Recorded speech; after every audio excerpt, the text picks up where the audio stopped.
Graça e paz da parte do Senhor. Eu também, irmãos, expresso aqui a minha alegria e felicidade de estar com os irmãos. Há muitos anos atrás, o evangelista Jaime acompanhava-nos nos programas de rádio, era de uma outra denominação, já crente, trabalhador, pregador da obra de Deus.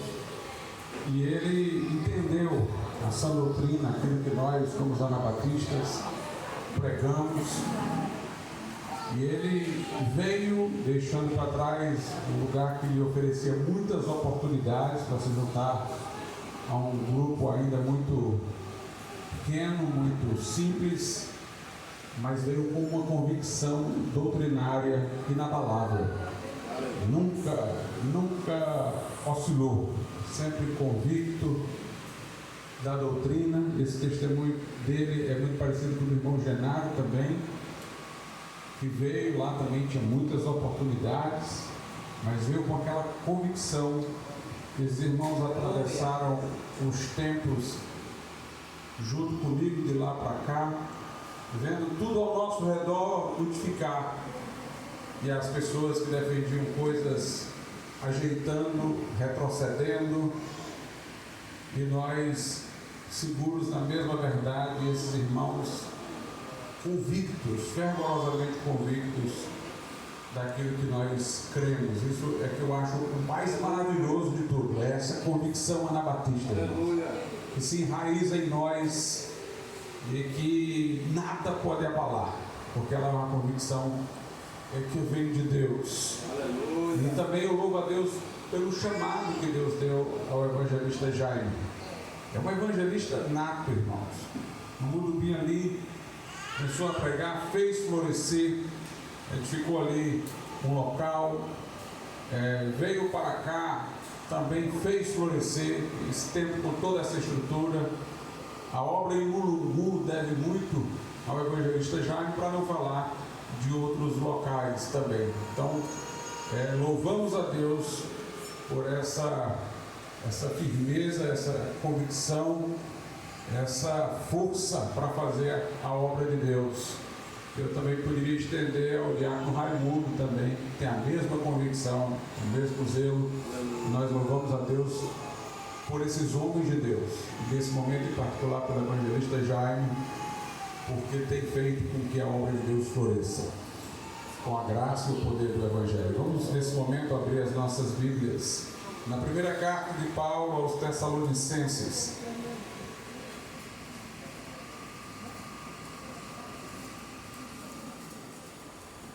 Algum aviso, irmãos, tenha sido dado? Não, né?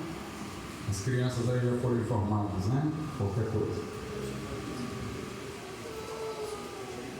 Há cadeiras vazias, os irmãos estiverem de pé, sem lugar para sentar, no meio, aqui na frente. Há vários lugares aí disponíveis para os irmãos se assentarem. Então vamos ler aí na primeira carta de Paulo aos Tessalonicenses, capítulo de número 5, o versículo de número 23. Diz assim: o mesmo Deus de paz vos santifique em tudo, e o vosso espírito, alma e corpo sejam conservados completos, irrepreensíveis, para a vinda de nosso Senhor Jesus Cristo. Fiel é aquele que vos chama, e Ele também o fará. Podeis assentar.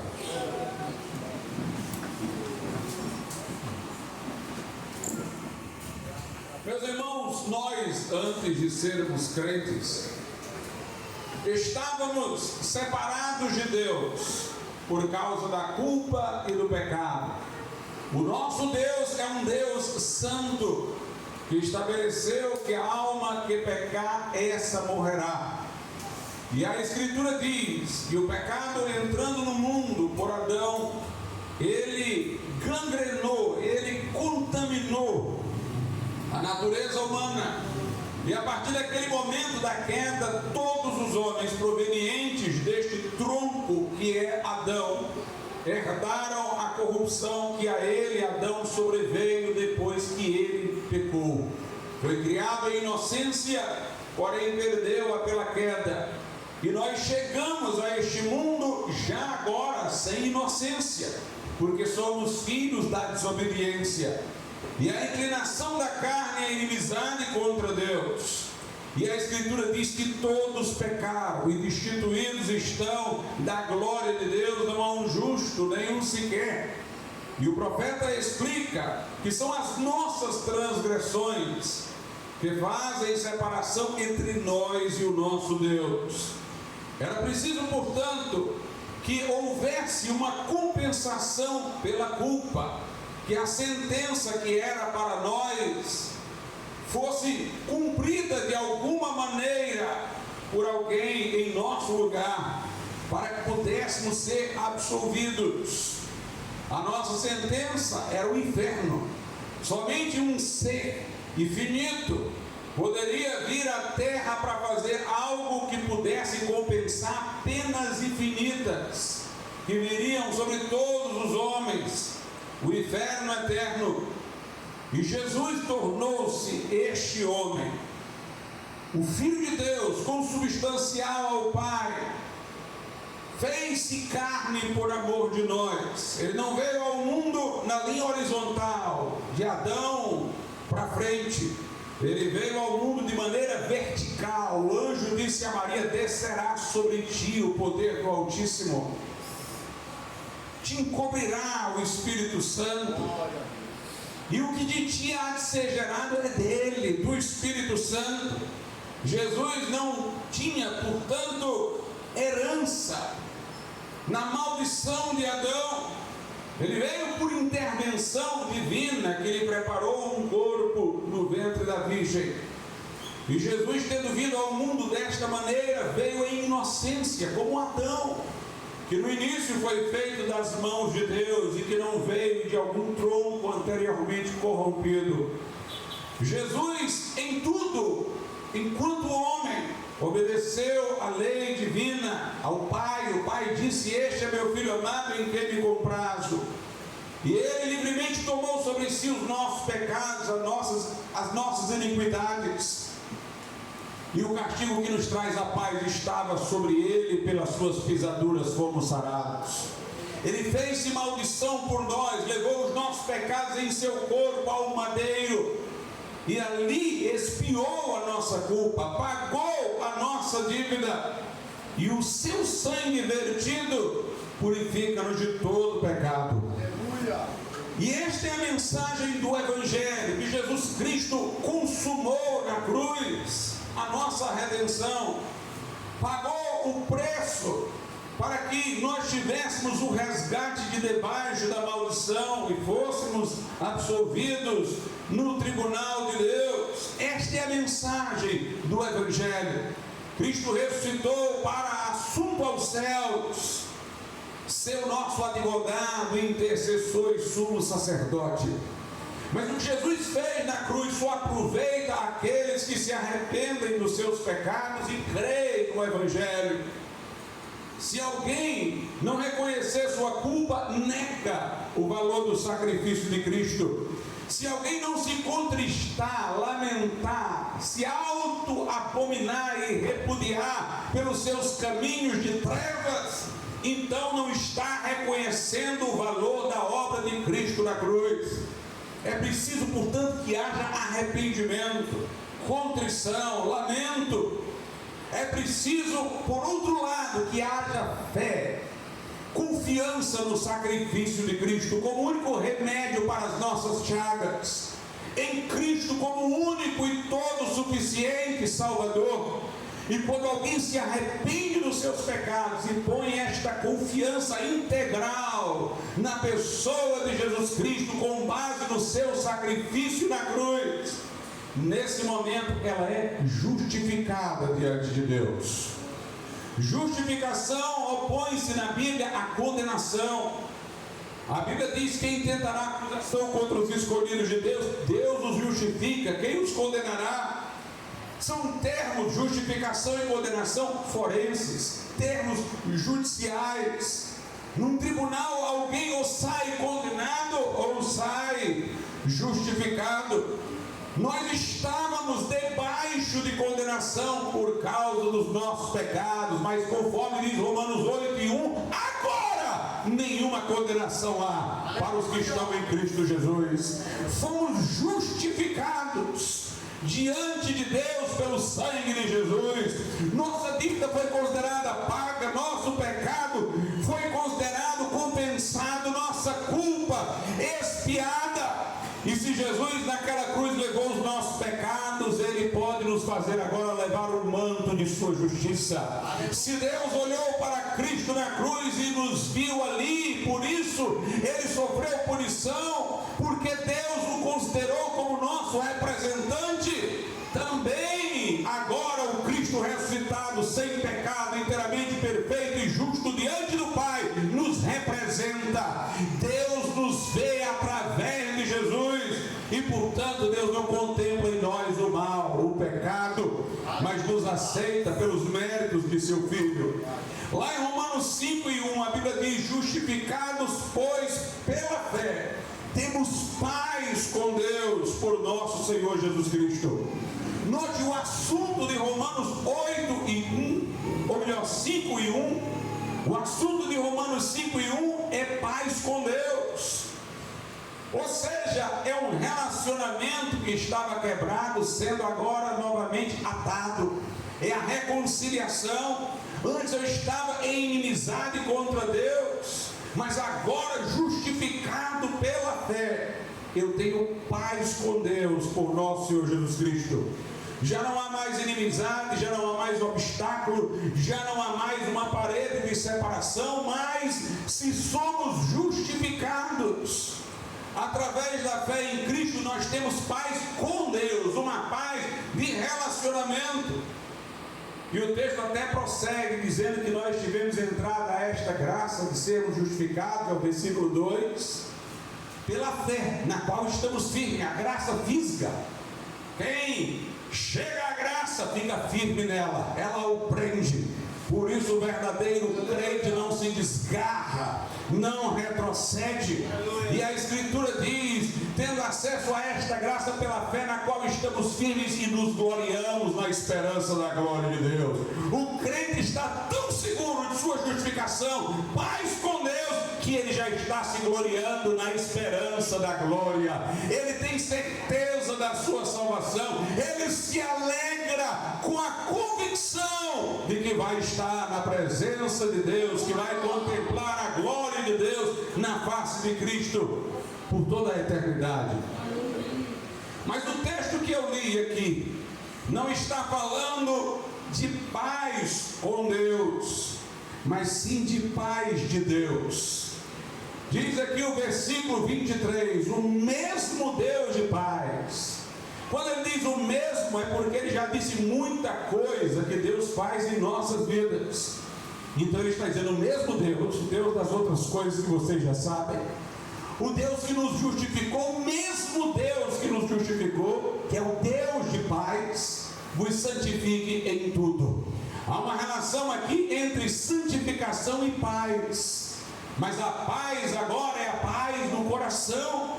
Justificados pela fé, temos paz com Deus, mas santificados ou vivendo em santificação, nós temos a paz de Deus em nosso coração. Quando nós, meus irmãos, andamos em santidade, nós sentimos a paz. Por isso que o apóstolo diz noutra passagem: seja a paz o árbitro em vosso coração. Porque quando nós pecamos, se somos crentes, o Espírito Santo se entristece dentro de nós, se recolhe, e nós sentimos uma confusão de espírito, como Davi sentiu. E na oração do Salmo 51, ele disse a Deus: restitui-me a alegria da tua salvação. No outro salmo ele diz: enquanto eu calei o meu pecado, a tua mão pesava sobre mim, dia e noite o meu humor se tornou em sequidão de estio. Se alguém é crente, meus irmãos, ele nunca vai sentir satisfação no pecado. O incrédulo pode se iludir, considerando o pecado dele como algo gratificante, prazeroso, mas um verdadeiro crente, se se ele porventura estiver momentaneamente fisgado pelo pecado, naquele instante, naquele tempo, ele não está tendo paz. Ele está em confusão, ele está em angústia, ele está em incerteza, e ele vai chegar a um ponto que não aguentará mais, e correrá ao Senhor e se arrependerá, e buscará o perdão de Deus para a sua vida, porque ele vai querer aquela paz de novo, a paz que excede todo entendimento, a paz que não é a paz que o mundo dá, que depende das circunstâncias, mas é a paz que o Senhor dá.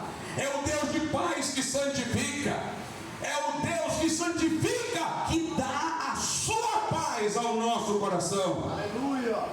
E o texto diz: e o mesmo Deus de paz vos santifique em tudo.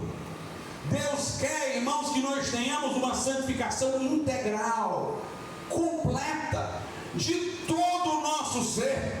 O nosso Deus é um Deus de integralidade, por isso que o salmista disse: bendize minha alma ao Senhor, e tudo que há em mim, bendiga o seu santo nome. Há uma passagem que o salmista diz: o meu coração e até a minha carne clamam pelo Deus vivo. Tudo que há em nós deve glorificá-lo. Tudo que tem fôlego, louve o nome do Senhor. Quer comais, quer bebais, ou façais qualquer outra coisa, façais tudo para a glória de Deus. Para a glória de Deus. Tudo quanto fizerdes, fazei em nome do Senhor Jesus, dando graças por Ele a Deus Pai. Sejam santos, diz a Bíblia, em toda a vossa maneira de viver. O crente, irmãos, deve ser tomado da inteira plenitude de Deus. E aqui diz: o mesmo Deus de paz vos santifique em tudo, e o vosso espírito, alma e corpo sejam conservados irrepreensíveis para a vida de nosso Senhor Jesus Cristo. Essa é a ordem que deve existir em nós: espírito, alma e corpo, e não corpo, alma e espírito. No nosso espírito, quando somos crentes, habita o Espírito de Deus. Há uma passagem no Velho Testamento que diz: o Espírito é a lâmpada do Senhor. Naqueles que não são crentes, é como se essa lâmpada estivesse apagada, porque o Senhor não está lá. É como se eles estivessem espiritualmente mortos. Mas quando nós cremos em Jesus, nós somos vivificados, diz lá em Efésios 2, juntamente com Cristo. Nós recebemos vida espiritual porque o Espírito Santo acende a lâmpada, acende o nosso espírito, habita no nosso espírito. E a ordem de Deus para o homem seria essa: o nosso espírito deve controlar a nossa alma, e a nossa alma deve controlar o nosso corpo. Deus habita no nosso espírito e lá estabelece sua cadeira de comando para comandar a nossa alma, sede das nossas emoções, vontade e intelecto. Eu devo pensar segundo Deus, ter a mente de Cristo. Eu devo consagrar a minha vontade a Deus, e minhas emoções devem arder pelas coisas divinas. Por isso que o salmista disse: enquanto eu meditava em tuas palavras, um fogo dentro de mim se acendeu. Deus, a partir do nosso espírito, age sobre a nossa alma, e através da nossa alma nós agimos sobre o corpo. Nós tomamos aquelas decisões que usam o corpo como instrumento para realizá-las.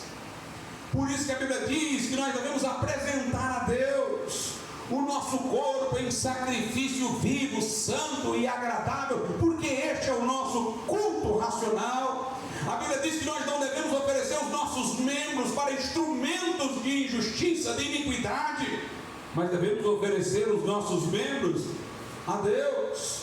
O mesmo Deus vos santifique em tudo, e o vosso espírito, alma e corpo sejam conservados completos e irrepreensíveis para a vinda de nosso Senhor Jesus Cristo. A salvação, irmãos, consiste no perdão de pecados, mas essa é a salvação da condenação e do juízo eterno. e consiste na reabilitação em nossa natureza de tudo que o pecado danificou. Às vezes se pensa em salvação só como ir para o céu, deixar de ir para o inferno, ter o perdão de pecados. Esse é um aspecto externo da salvação, mas a salvação é, antes de tudo, a reabilitação da nossa natureza, de tudo aquilo que o pecado nela danificou. O que o pecado causou ao nosso espírito? Morte. O que é morte? Separação. O corpo sem o espírito humano dentro dele está morto. O espírito humano sem o espírito de Deus dentro dele está morto. Espiritualmente falando, o homem sem o Espírito Santo está morto. Portanto, a restauração do nosso espírito é o Espírito Santo voltar a habitar no nosso espírito. E isso acontece quando nós nos arrependemos e cremos no Evangelho. Isso se chama regeneração, novo nascimento. Nós somos vivificados, a lâmpada, como eu disse, é acesa, o morto revive. Neste momento, nós agora temos a percepção espiritual do reino de Deus, porque acordamos do sono em que o pecado nos deixou. Esta é a restauração do nosso espírito. Mas também existe a operação de Deus em nossa alma, que é cotidiana.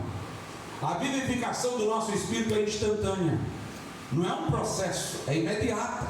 A Escritura diz: estando vós mortos em delitos e pecados, fostes vivificados. É algo instantâneo, mas a minha alma está num processo diário de santificação. Isso consiste em eu submeter a minha vontade, emoções e pensamento ao domínio do Espírito. É preciso que todo dia eu esteja rejeitando a iniquidade do poder do Espírito Santo e esteja me encaminhando para o cumprimento da vontade de Deus. Na verdade, nós temos aí algo em progresso, uma santificação progressiva, mas por fim nós teremos a salvação do nosso corpo, que agora permanece mortal, mas no soar da trombeta, quando Jesus Cristo vier para arrebatar a sua igreja e der a sua palavra de ordem, este corpo vai ser transformado. Os que morreram em Cristo ressuscitarão primeiro, e depois nós que estivermos vivos seremos transformados. O que é mortal se revestirá de imortalidade, o que é corruptível se revestirá de incorruptibilidade, e seremos arrebatados ao encontro do Senhor nas nuvens, e estaremos para sempre com o Senhor. Por isso a ordem é essa: espírito, alma e corpo. Deus começa salvando o nosso espírito, depois nossa alma, depois nosso corpo. O nosso espírito deve comandar nossa alma, e nossa alma deve pôr o corpo a serviço da vontade consagrada a Deus. O homem iníquo, ele vive na ordem contrária. Os seus instintos fazem apelo à sua alma e ela cede. E ele está morto espiritualmente e sempre está entregue, portanto, à vitória da corporeidade. Mas nós não somos assim. O mesmo Deus de paz nos santifique em tudo. De que maneira se pode falar de santificação relacionada ao Espírito? Talvez alguém pergunte. Porque alguém pode dizer: pastor, você falou que o nosso Espírito é vivificado de maneira instantânea e definitiva. Então, de que maneira é uma santificação do Espírito? A Bíblia Sagrada diz algo interessante, lá na segunda carta aos Coríntios, capítulo de número 7, verso de número 1. Segundo aos Coríntios 7:1 diz assim: tendo, portanto, essas promessas, amados, purifiquemo-nos a nós mesmos de toda a imundícia da carne e do espírito, aperfeiçoando a santidade no temor de Deus. Talvez alguém pergunte: pastor, que imundície do espírito seria essa? Se o nosso espírito é habitado pelo Espírito Santo, então por que fala da imundície do espírito? Na verdade, nós devemos entender a expressão não no sentido imediato que parece, Na verdade, é a nossa alma, que é sede da nossa vontade, que precisa de santificação. Se a raiz do pecado é a concupiscência, o desejo forte de se autossatisfazer em detrimento da vontade de Deus, esse desejo está na alma humana. É a alma que precisa ter uma vontade consagrada a Deus. No entanto, apesar que a santificação se dá na alma, há tentações que vêm à alma, porque nós temos o Espírito, isso daí seria o que foi chamado aqui de imundície do Espírito, e há tentações que sobrevêm à alma, porque nós temos um corpo, é chamado de imundície do corpo. Veja, nenhum corpo tem imundície, a não ser o sujo mesmo, comum, porque o corpo não age por si mesmo, um cadáver não peca. É a alma que peca, podendo usar o corpo para fazê-lo. Mas o corpo não peca por si mesmo. A santificação acontece na alma. Mas como eu disse, há pecados que podem ser tentação para a nossa alma, porque temos um corpo, e há pecados que podem ser tentação para a nossa alma, porque temos um espírito. Os pecados que vêm à alma como tentação, porque temos um corpo, são fáceis de identificar. É exatamente a gula, a prostituição, a fornicação, a preguiça, o adultério. Mas as tentações que vêm à alma, porque nós temos o Espírito, são exatamente as tentações de, por exemplo, o orgulho pelos dons que Deus nos deu. De orgulho, porque estamos sendo usados por Deus, e aí convertemos uma bênção num tropeço. Quando alguém começa a forjar dons espirituais, quando alguém começa a se orgulhar do que fez, ele está pecando por causa de coisas relacionadas à dimensão espiritual. E é nesse sentido que se fala de imundície da carne e do espírito. Não é que os locais em si sejam os imundos, mas é que a imundície está associada ou à vida do espírito ou à vida do corpo, mas ela se aloja na alma. E o texto aqui diz: tendo portanto essas promessas, amados, purifiquemos a nós mesmos de toda a imundície da carne e do espírito, aperfeiçoando a santidade no temor de Deus. Está se falando de uma santificação em progresso, uma santidade que precisa ser aperfeiçoada. E assim a vida do crente é de glória em glória, de graça em graça, de força em força, é produzindo a 30, depois a 60, depois a 100, é crescendo na graça, no conhecimento de Jesus Cristo, um aperfeiçoamento contínuo, uma santificação que é no temor de Deus, é de quem leva Deus a sério. E essa santificação depende de promessas. Aqui diz: tendo portanto essas promessas, purifiquemo-nos a nós mesmos. Logo, meus irmãos, a santificação não é pela nossa obra, diligência. A santificação é por meio da fé, tanto quanto a justificação o é. Uma fé que depende de Deus, que recebe graça e põe em operação. Porque quando fala em promessa, se está falando em fé. É a clássica divisão de Lutero: a lei exige, a promessa dá. A resposta à lei é fazer, a resposta a uma promessa é crer. Se nós somos santificados por promessas, então essas promessas são promessas de Deus, é o que Deus está oferecendo, é o que Deus está nos dando. E a resposta adequada a promessas é crer. Pedro diz que por suas grandíssimas e preciosas promessas, ou seja, de Deus, nós nos tornamos participantes da natureza divina. Uma vida de santificação é uma vida aos pés de Jesus, como Maria, que estava lá aos pés do Senhor. Não é como Marta, correndo para lá e para cá, no esforço de obras. É colocar-se nos pés de Jesus, que traz uma vida santa. É depender dele, é receber dele. Ele disse: eu sou a videira verdadeira, vocês são os ramos. Quem está em mim e eu estou nele, esse dá muito fruto. E quem dá fruto, aí a promessa: o meu Pai vem lá e limpa, para que dê mais fruto ainda. Sem mim, disse Jesus, nada podeis fazer. Glória a Deus. vencemos pelo escudo da fé. Mas no escudo é uma coisa interessante. Um escudo abaixado não faz nada. Só um escudo erguido que pode defender-nos de uma flecha. A fé que nos santifica é uma fé ativa. Não é uma fé, irmãos, descansada, que está abaixada. É uma fé que está em posição de batalha.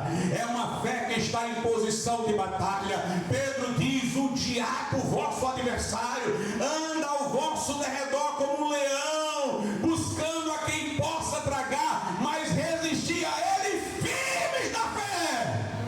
Resistir pela fé, sabendo que os vossos irmãos ao redor do mundo passam também pelas mesmas aflições. Ou seja, sabendo que o meu irmão aqui do lado também está sendo tentado, isso só eu não. É consolo saber, irmãos, que as lutas são de todos, mas nós temos que resistir firmes na fé. Uma fé que resiste, uma fé que é empunhada como um escudo, uma fé que está em Jesus e Jesus em nós e dá fruto. E a pessoa é limpa para dar mais fruto ainda. Uma santificação por meio da fé, da dependência de Deus. Fé para nós evangélicos é dependência de Deus. Orar sem cessar não é uma ordem para eu verbalizar a oração o dia inteiro, senão eu não trabalhava, não comia, não dormia. Mas é para eu estar o dia todo na dependência de Deus. Porque quem ora pede, quem pede reconhece que não tem, e reconhece que aquele a quem pede tem. Esta é a relação do crente de dependência, dependência contínua. Jejum é bom para se consagrar a Deus e saber qual é a vontade de Deus para as nossas vidas. Mas nós não nos santificamos por meio de jejum. Não é a santificação por obras. Quer se consagrar a Deus para saber qual é o propósito de Deus para a sua vida? Bem, coloque-se lá orando, jejuando, buscando ao Senhor, colocando-se aos pés dele, para ficar mais sensível para ouvir a sua voz, o seu chamado. Faça isso, é o que lá em Atos 13 se fez. Mas se alguém disser: eu vou vencer o pecado jejuando, eu vou jejuar, você está confiando em si mesmo, está confiando em sua diligência. Não, você tem que viver aos pés do Senhor Jesus. É aquele crente ligado a Jesus, que fala em Jesus de manhã, de tarde, de noite, que vai vencer. E aqui eu lembro de um episódio, quando David Wilson esteve em Brasília para fundar o Desafio Jovem. O Desafio Jovem foi fundado por David Wilson dos Estados Unidos, aquele do filme, do livro A Cruz e o Punhal. E ele veio ao Brasil na época lá para a fundação do primeiro centro do Desafio Jovem em Brasília. Quando ele veio, muita gente, alguns dos quais eram incrédulos, foram, porque ouviram falar de quantas pessoas estavam se recuperando de drogas nos Estados Unidos. E então apareceram para a palestra de David Wilson médicos, terapeutas, pessoas ligadas à saúde, pessoas ligadas à psiquiatria, à psicologia. E David Wilson começou a falar de como os drogados eram libertados por Deus nos Estados Unidos. E um desses profissionais de saúde ficou revoltado e levantou-se no meio da multidão e disse: você quer dizer que uma pessoa só lendo a Bíblia vai deixar o vício da heroína, vai deixar a cocaína? E David Wilson disse: não, eu não disse isso. Eu não disse que lendo a Bíblia e contínua a pessoa vai ser liberta. Eu disse que se ela estiver em união com Jesus de manhã, de tarde e de noite, não tem droga que vai aprisioná-la. Uma dependência de Cristo, uma dependência do Senhor. Meus irmãos, e Deus, como disse eu, tem planos para o nosso corpo também. E o vosso espírito, alma e corpo sejam conservados irrepreensíveis para a vinda de nosso Senhor Jesus Cristo. Um crente deve buscar a santificação no presente para ter paz com Deus, e deve viver na expectativa do soar da trombeta, quando haveremos de ter o corpo glorificado. E esta promessa é segura, porque fiel é o que nos chama para ela, fiel é a Deus que nos vocacionou para isso, o qual também o fará. É poderoso para nos santificar, é poderoso para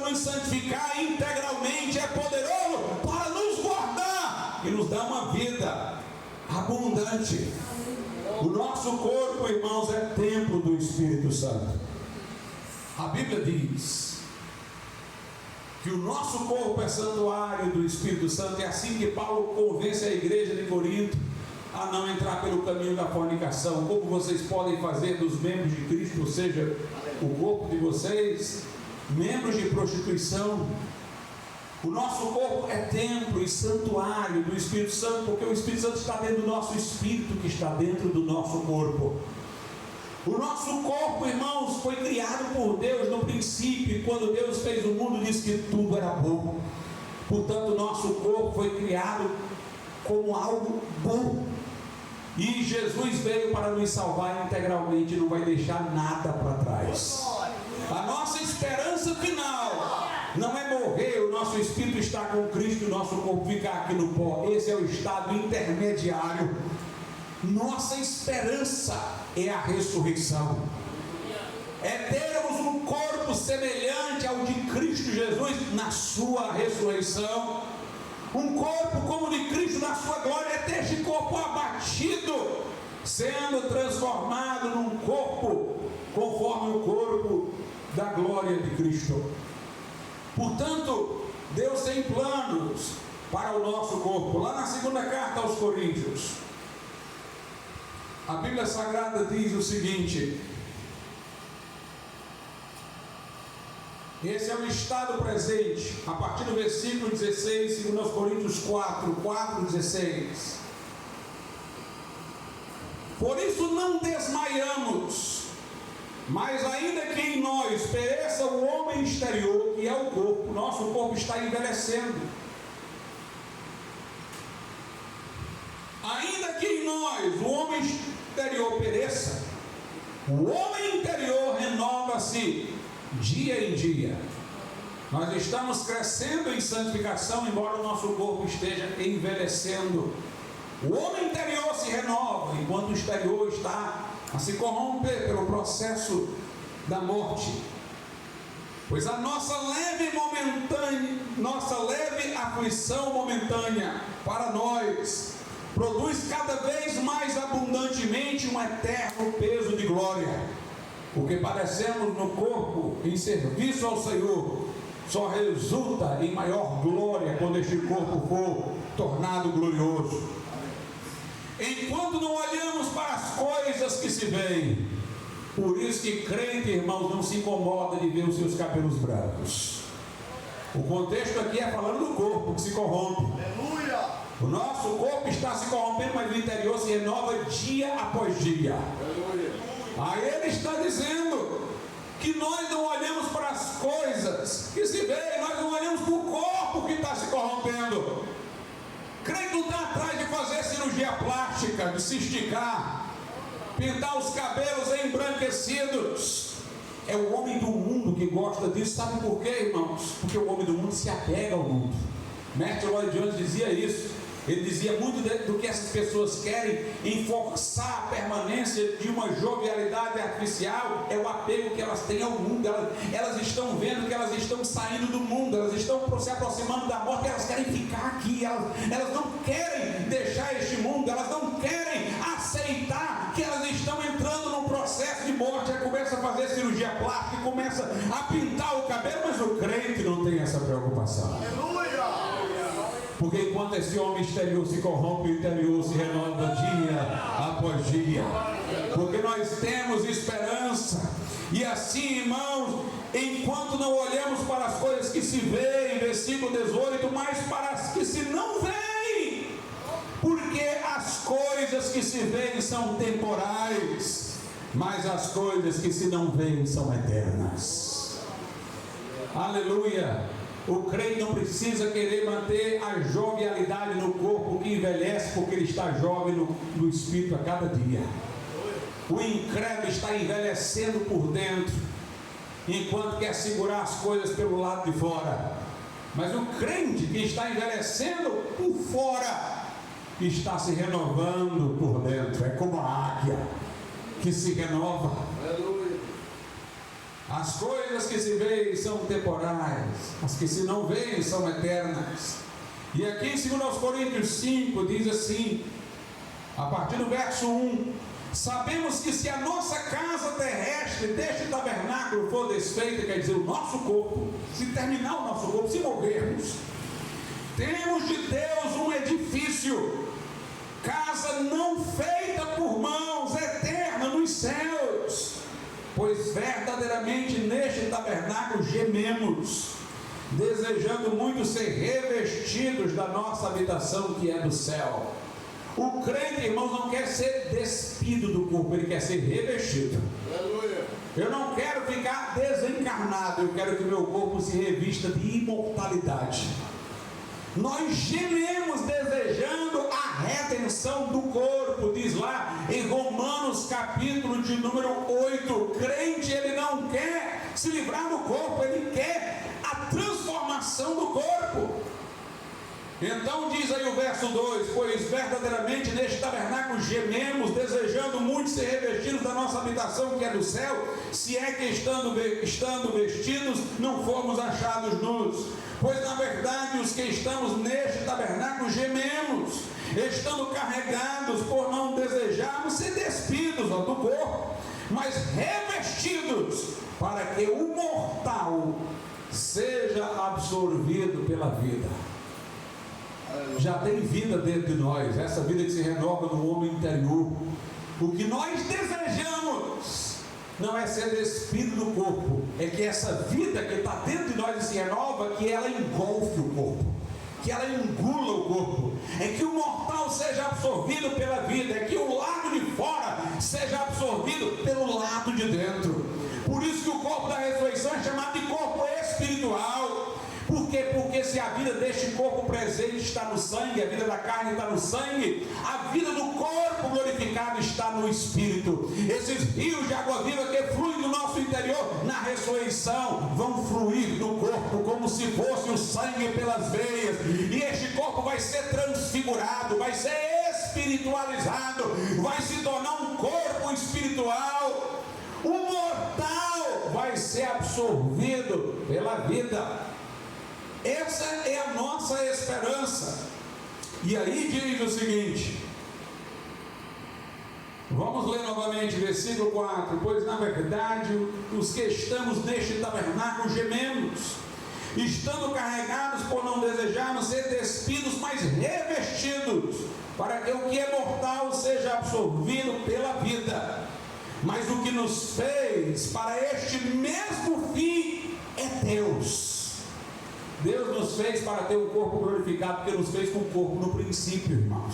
Deus é que nos destina ao corpo vencedor e glorificado. E Ele diz, mas o que nos fez para este mesmo fim é Deus, que nos deu o penhor do Espírito. O Espírito Santo em nós é um penhor da ressurreição. Meus irmãos, um penhor é uma garantia. Mas uma garantia, irmãos, tem que ser alguma coisa que já aponta para o final. Alguns acham que a tradução aqui não deveria nem ser penhor, que isso já é uma coisa do nosso tempo. A tradução deveria ser que Deus já nos deu a primeira prestação dessa ressurreição do corpo, que é colocar o Espírito para ser aquele que está no nosso corpo, é fazer do nosso corpo santuário de Deus. Se o Espírito Santo em nós é um penhor, está em nós para garantir que o corpo vai ressuscitar, então ele tem que fazer alguma coisa no meu corpo agora. E é isso que os pregadores de cura falavam, a vivificação do nosso corpo mortal. Quando nós fazemos a obra de Deus, irmãos, nós vemos o nosso corpo ganhar uma força sobrenatural. Aleluia. Davi, servindo a Deus, teve força para arremessar uma pedra tão grande que um gigante foi para o chão.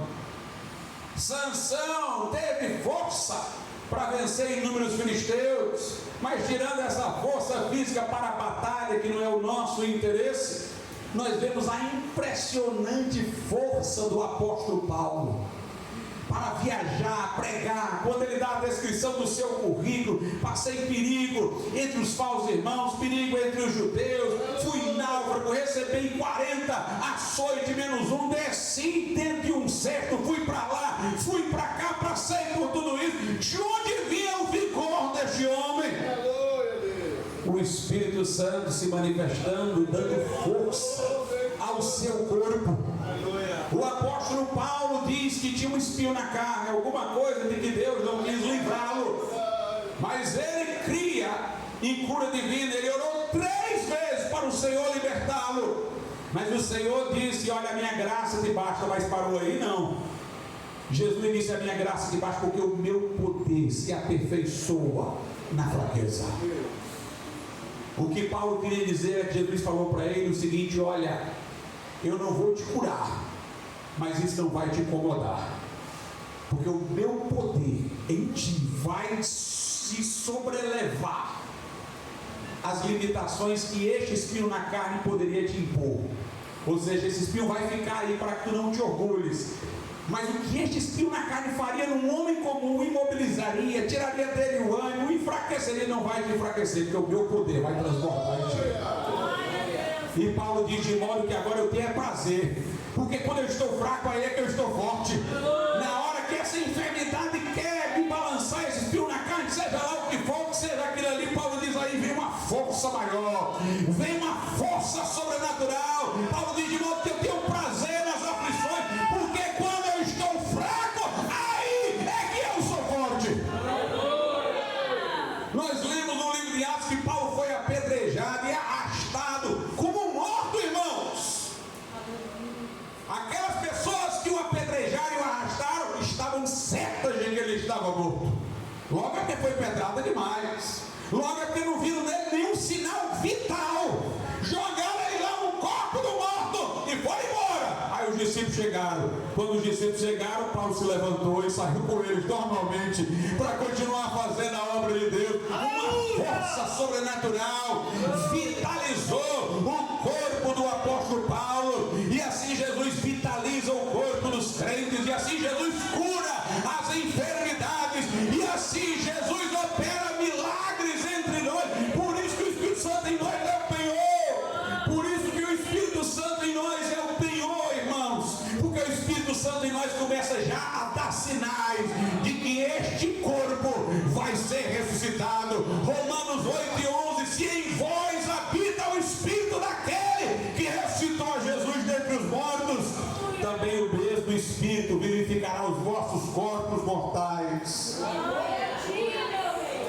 Aleluia. Veja o que Paulo diz em 2 Coríntios 4. É disso que nós estamos falando, que ele falará. 2 Coríntios 4, a partir do 7. Temos, porém, esse tesouro em vasos de barro, a fim de que a excelência do poder seja de Deus e não venha de nós. Paulo diz: nesse vaso de barro que é o corpo, nós temos o poder de Deus.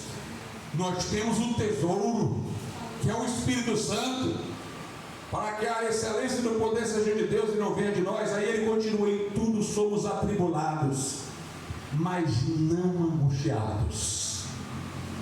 Meus irmãos, havia pessoas na história da igreja que tiveram inúmeros problemas com as suas emoções. David Brainerd era um. Jonathan Edwards dizia que ele tinha uma melancolia profunda, doentia. Spurgeon, em função da gota que ele sofria nos pés, às vezes ele ficava cabisbaixo. E Lutero também tinha momentos difíceis. Mas note estes homens, o que eles fizeram. David Brainerd conduziu os índios a Cristo. Spurgeon fundou um seminário, escreveu não sei quantos sermões, enviou literatura para todo canto, pregava diuturnamente. Pense Martinho Lutero, que diziam que tinha problemas intestinais e momentos de profunda melancolia, mas quantos hinos o homem compôs, traduziu o Velho e o Novo Testamento, quantas pregações, quantos livros. Suas obras selecionadas contam 100 volumes, cada uma com 1000 páginas aproximadamente. De onde é que vinha a força desses homens, irmãos? Nada os paralisava. Aleluia. Porque o Espírito Santo vivifica os nossos corpos mortais. Diz aqui: em tudo somos atribulados, mas não angustiados, perplexos, mas não desesperados, perseguidos, mas não abandonados, derribados, mas não destruídos, sempre levando no corpo a mortificação de Jesus, para que também a vida de Jesus seja manifestada em nosso corpo. Nas perseguições que sofremos, nós estamos levando no corpo o morrer de Jesus, mas é para que a vida dele se manifeste nesse corpo. É para que o poder da ressurreição traga a este corpo vigor. Comece a reconhecer que o Espírito Santo está em você como garantia.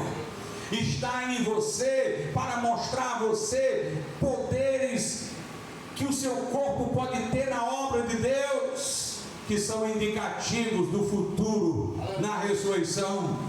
Quer, meu irmão, experimentar isso, vai fazer a obra de Deus. Porque o Espírito Santo não vivifica os nossos corpos mortais para nos dar um sono melhor, para nos dar força para que venhamos a nos divertir. O Espírito Santo dá força ao nosso corpo para fazer a obra de Deus. Quer o Espírito se manifestando em teu corpo mortal? Então leva no teu corpo a mortificação do Senhor. Vai fazer a obra de Deus. E você vai ver como Deus vai fazer maravilhas. Sabe como é que Deus cuida dos nossos problemas? Quando nós estamos envolvidos com as coisas de Deus. Foi a oração de Atos 4. Os discípulos foram ameaçados e eles disseram: Senhor, vamos fazer aqui uma troca. Olha para as ameaças que eles nos fizeram, é contigo, cuida delas, e a nós estende a tua mão para operar sinais e prodígios em nome do teu santo servo Jesus. Concede-nos que preguemos com intrepidez a tua palavra. É assim que o crente tem que ser. Senhor, os meus problemas vão para ti e me coloca na tua obra, me coloca na tua obra, me coloca para fazer a tua obra. Quando nós estamos envolvidos com os nossos problemas, irmãos, nada prospera. Deixa os teus problemas nas mãos de Deus e vai fazer a obra do Senhor.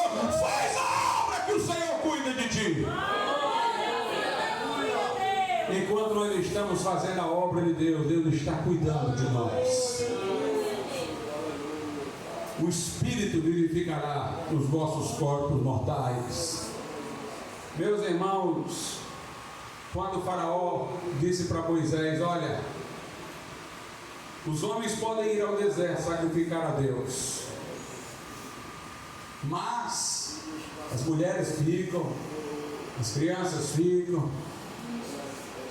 Moisés disse: nem uma unha vai ficar no Egito, nem uma unha. Deus não vai deixar nada para trás. Nós não vamos ser salvos no Espírito sem a alma, nem na alma sem o corpo. Deus não está operando só no nosso Espírito agora, Ele está operando na nossa alma também. E vou dizer-vos, está operando no nosso corpo, não é só na ressurreição não, Ele já está vivificando o nosso corpo agora. Não tem uma parte do nosso ser que vai ficar para trás. Deus quer tudo. Por isso que o salmista diz: tudo que há em mim bendiga o seu santo nome, porque Ele é o que perdoa todas as tuas iniquidades, mas é também o que sara todas as tuas enfermidades. Ele cuida da nossa alma, do nosso espírito, Ele cuida do nosso corpo. E por isso tudo que há em nós deve bendizer ao Senhor, porque não há parte do nosso ser em que Deus não esteja disposto a trabalhar. Nós temos as promessas, vamos tomar posse delas e viver plenamente. Vamos ficar de pé nesse momento. Soberano e altíssimo Deus, nosso Pai, nós te louvamos, ó